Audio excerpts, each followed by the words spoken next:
Good morning प्यारे बच्चों, मैं हूं आपकी एजुकेटर पूर्णिमा अतर सिंह और हम करेंगे आपकी साइंस की वर्कशीट नंबर 6। तो पिछली वर्कशीट में हमने ये जाना था कि माइक्रो ऑर्गेनिज्म होते क्या हैं। माइक्रो ऑर्गेनिज्म ऐसे ऑर्गेनिज्म होते हैं जो कि बहुत छोटे होते हैं, बिल्कुल माइक्रो होते हैं। ठीक है, माइक्रो का मतलब होता ही छोटा है।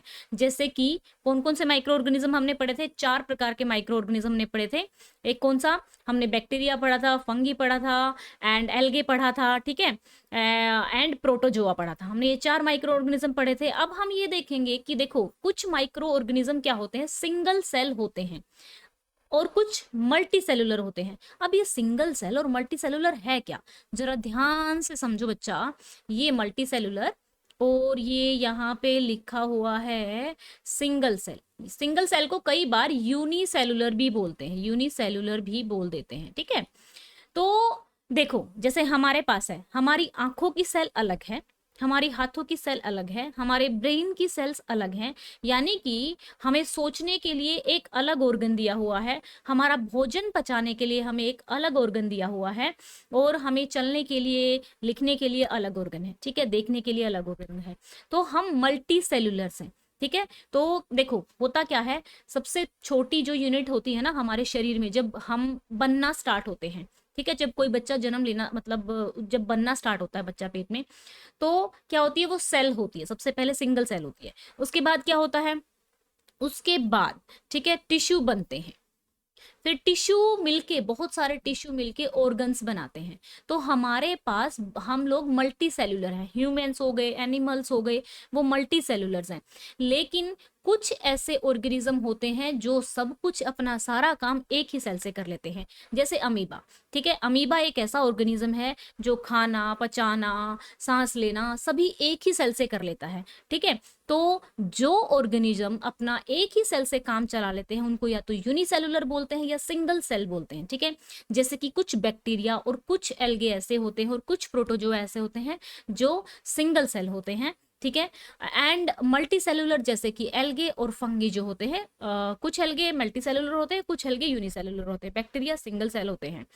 ठीक है, why do micro where do microorganism live? Microorganism कहाँ पे रहते हैं? माइक्रो ऑर्गेनिज्म जहाँ पे आप बैठे हैं ना, मतलब आप ये देखो कि यहाँ पे बहुत सारे माइक्रो ऑर्गेनिज्म घूम रहे हैं, इस पेन पे बहुत सारे माइक्रो ऑर्गेनिज्म हैं। ठीक है, एंड यहाँ लैपटॉप के सामने बहुत सारे माइक्रो ऑर्गेनिज्म है। तो जो ये माइक्रो ऑर्गेनिज्म होते हैं, they can survive under all type of environment. Her type के एनवायरमेंट में ये रह सकते हैं, बिल्कुल आइस कोल्ड एनवायरनमेंट से लेके बिल्कुल एकदम जो हॉट गरम स्प्रिंग झरना होता है उसमें भी रह सकते हैं, डेजर्ट में भी रह सकते हैं, मार्शी मतलब दलदल में भी रह सकते हैं। They are also found inside the body of animal including human. ये हमारे अंदर भी पाए जाते हैं। कुछ बैक्टीरिया हार्मफुल होते हैं, कुछ बैक्टीरिया फ्रेंडली होते हैं। ठीक है, some microorganism grow on other organism while other exist freely. कुछ ऐसे होते हैं कि ऐसे ही एग्जिस्ट रहते हैं फ्रीली अपना, ऐसे ही, और कुछ होते हैं किसी उनको मतलब रहने के लिए, जैसे कि आपका फंगी हो गया, ब्रेड वगैरह पे लग जाती है। Microorganism like amoeba can live alone. यानी कि देखो कुछ तो ऐसे होते हैं, देखो आपने शाम को देखा होगा ना, तो शाम को जब वापस पक्षी अपने घर जा रहे होते हैं या जहां भी जा रहे होते हैं, तो वो झुंड बनाकर जाते हैं। ठीक है, तो उसको कॉलोनीज बोलते हैं। कुछ माइक्रो ऑर्गेनिज्म क्या करते हैं, कॉलोनीज में रहते हैं और कुछ अकेले रहना पसंद करते हैं। वाइल फंगी एंड बैक्टीरिया में लिव इन, फंगी और बैक्टीरिया जो है ना वो रहना पसंद करते हैं इकट्ठा, और अमीबा जो है वो अकेला रहना पसंद करता है। ठीक है, तो कहाँ कहाँ पे रह सकते हैं ये? हॉट स्प्रिंग में रह सकते हैं, डेजर्ट में रह सकते हैं, आइस कोल्ड में रह सकते हैं, और मिट्टी में तो रह ही सकते हैं, और हमारे शरीर में भी रह सकते हैं।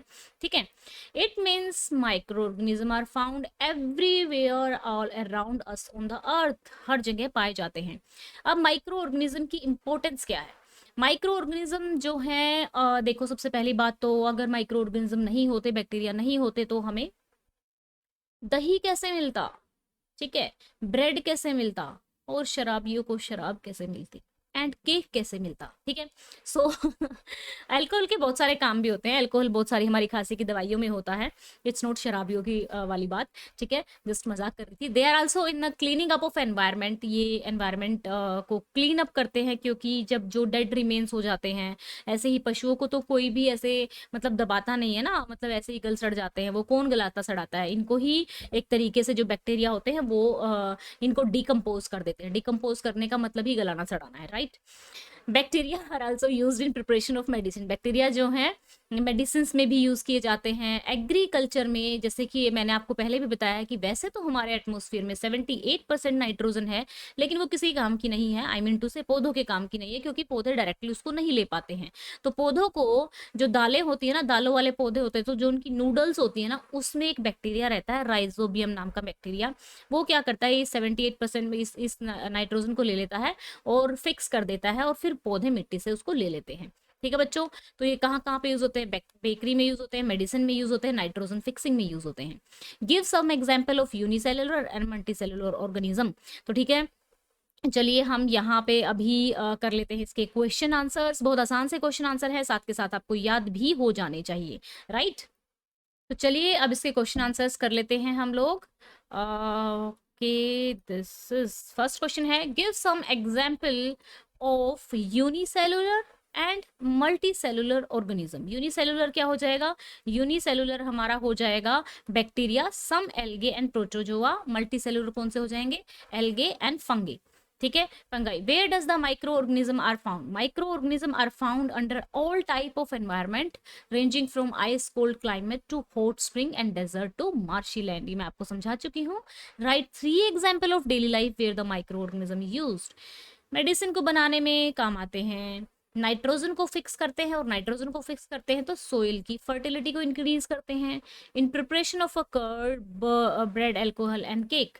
ठीक है बच्चा, तो ये हो गई है हमारी आज की वर्कशीट कंप्लीट। तो बच्चों देखो, जो बच्चे, मैं अन अकेडमी पे 7 और 8 अगस्त को लाइव आ रही हूँ, तो आप लोग अगर ये सेशन अटेंड करना चाहते हैं तो लिंक मैंने डिस्क्रिप्शन में दिया हुआ है। यूज करना है कोड आपको पूर्णिमा 10।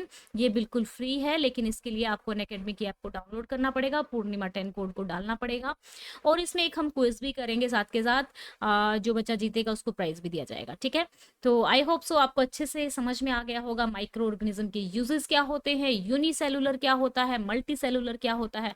और अगर समझ में आ गया है तो जल्दी से लाइक कर दीजिए और चैनल को सब्सक्राइब कर दीजिए। Thank you, have a nice day. And बच्चों, अगर कोई डाउट रहता है ना आपका, तो आप पूछ लिया करो, ठीक है। कोई भी डाउट है, कोई आप कमेंट जरूर किया करो, उससे मुझे पता लगता है कि कौन कौन से बच्चे हैं। जैसे बहुत सारे बच्चों के नाम याद हो जाते हैं, एंड स्पेशली बहुत अच्छा लगता है जब आप लोग कमेंट करते हो।